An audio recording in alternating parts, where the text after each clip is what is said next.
One of the most charismatic and beloved characters from Dune Part 1 was without a doubt Duncan Idaho. His heroic last stand was a major highlight, a perfect death for a loyal warrior. But what if I told you that in the next chapter of the saga, he comes back? And what if I told you he returns not as a friend, but as a living weapon designed to destroy Paul Atreides from the inside out? Today, we're exploring the story of Dune Messiah to unravel the mystery of the man called Hayt, and make the case for why the resurrected Duncan Idaho is the real hero of this tragic story. Before we go any further, a spoiler warning is necessary. I'm about to spoil the entire plot of the book, Dune Messiah. If you have not yet read the book and wish to go into the next film fresh, this is your chance to step away. For everyone else, let's get into it. First, a little context. Dune Messiah picks up 12 years after the first book. Paul's Fremen have swept across the galaxy in a bloody jihad, killing over 60 billion people. Paul is now the Emperor, but he's not a triumphant hero. He's a man trapped by his own power, haunted by his visions of the future. His court is a nest of vipers, filled with spies and assassins. And into this court comes a gift for the Emperor, a man who wears the face of his dearest, dead friend. The story kicks off when a new power, the Bene Tleilaxu, presents Emperor Paul with a gift he can't refuse, a perfect duplicate of Duncan Idaho, grown in a tank from the cells recovered after his death. This resurrected man is called a Ghola, but this isn't the Duncan we knew. This man, who calls himself Hayt, has no memory of his past life. Instead of a warrior,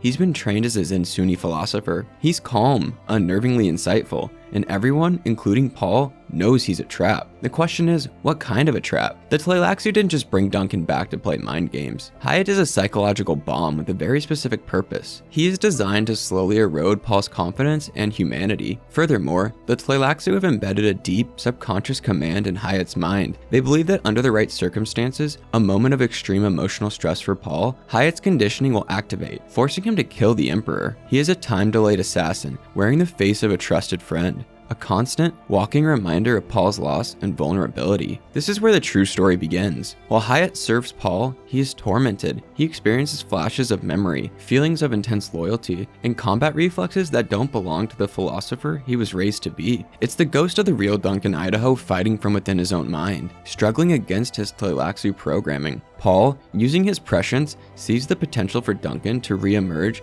and deliberately pushes Hayt, testing his limits and forcing him to confront the man he used to be. It's a battle for a soul, fought inside one man's head. This all comes to a head at the story's climax. Paul's lover, Chani, dies in childbirth, leaving Paul absolutely shattered with grief. This is the moment of ultimate emotional distress the Tleilaxu planned for. Hayat's programming takes over, and his body moves to kill his master. But in that instant, the opposite happens. The sheer force of Duncan's original personality, his profound love and loyalty to Paul, rises up and shatters the conditioning. The Ghola Hayt effectively dies, and Duncan Idaho is reborn, fully himself once more. He overcomes his programming to become Paul's shield when needed the most, proving his loyalty was a force stronger than even the most advanced genetic engineering. And this is why Duncan Idaho is the true hero of Dune Messiah. Paul's story is a deconstruction of a hero. He's a man who gains godlike power only to become imprisoned by it, ultimately ending in tragedy and failure. It's a warning. Duncan's journey is the exact opposite. He starts as a dead man, a tool, a puppet with no free will. Through sheer force of his own spirit and loyalty, he fights his way back to humanity. While Paul's story is about losing his soul to destiny, Duncan's is about reclaiming his soul from his manufactured fate. He represents the triumph of the individual human spirit over the systems that try to control it. So there you have it. The story of Hayt is a story of a man who was brought back from the dead to be a weapon, but whose loyalty was so strong, it literally brought him back to life. Now, I want to hear from you. Do you agree that Duncan Idaho's journey makes him the true hero of this story, or does a hero need to be more than just loyal? Let me know your thoughts down in the comments. And if you enjoyed this look into the future of Dune, be sure to like and subscribe for more. Thanks for watching.